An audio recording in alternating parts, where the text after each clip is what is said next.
Stone's Age, how we all doing today? Join me while I do a bong and tell you about one of my life stories.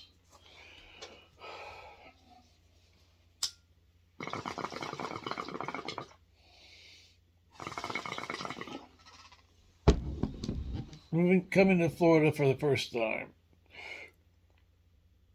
I flew down to Florida with my dad in '70. Went from Jacksonville and crisscrossed the state, Tampa, Ocala, all over, and ended up in West Palm Beach. On West Palm Beach Airport was walk through the chain link fence and then walk up the airplane ladder.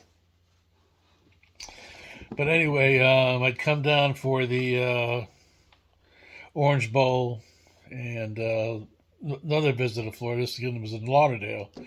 So now I've seen pretty much the whole state at this point, and I really like it. Um, so a friend and I decided. Well, I decided I had a girlfriend that had just moved down to Satellite Beach, and she said, "Oh yeah, there's plenty of jobs, good jobs. You can do this and that and this and that." And talked to like a friend, and he said, "Yeah, let's go, man." So I quit the job I had, which is a really good job. I was getting paid salary. Got off Friday afternoons, could come in Sundays if I wanted to. Took care of a whole office complex. I was the maintenance engineer. Did air conditioning belts.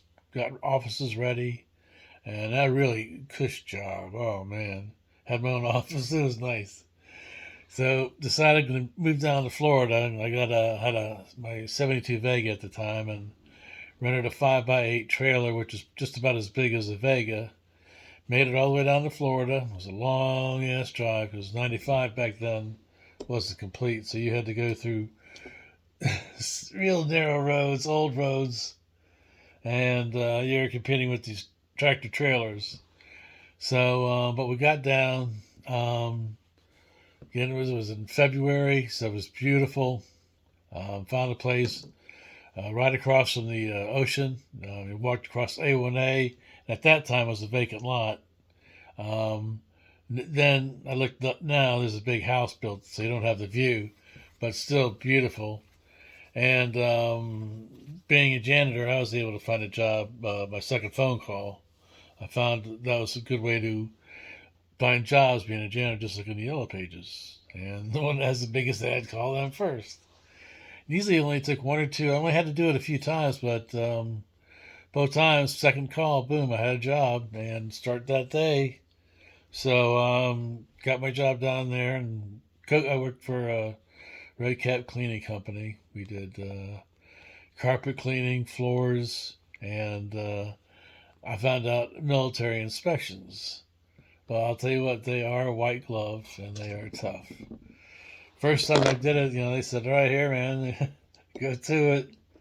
So me and a guy I was working with went out and we cleaned it up. And I mean, the inspector came in. He did have white gloves on, and he had a little pocket knife. He'd check if there was any wax on the floor, and he'd get the level of the vertical blinds and check those for shine. I mean, everything had to be spotless because this is again, it's a military inspection.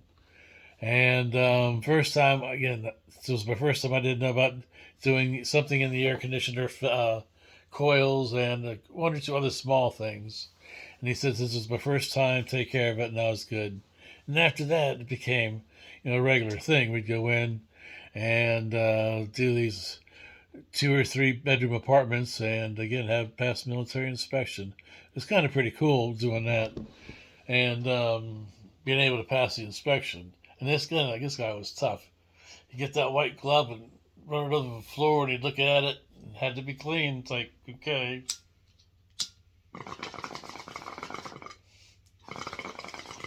Then we did some work up at the Kennedy Space Center. We cleaned some of the classrooms up there, and they had cork floor to keep the silence down, quiet down. It was real quiet. I mean, could hear a pin drop in this whole place. And we'd go in and we'd paste wax these cork floors. That'd easily be like a half a day, and but that was still cool driving on the up at the Cape. That was pretty cool being able to do that. And then other than that, we'd go up and down Cocoa Beach and Merritt Island doing carpets and move out cleans, floors, and windows. So, but it was good, but it just did not pay. NASA was closing down, so there was a lot of people looking for work. There just wasn't a whole lot there.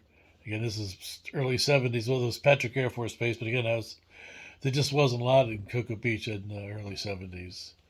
So after about 6 months, decided, no, this is not working. So decided to head back.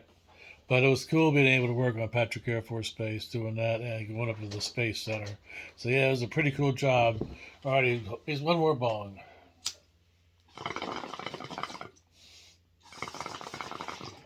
Alrighty, peace out.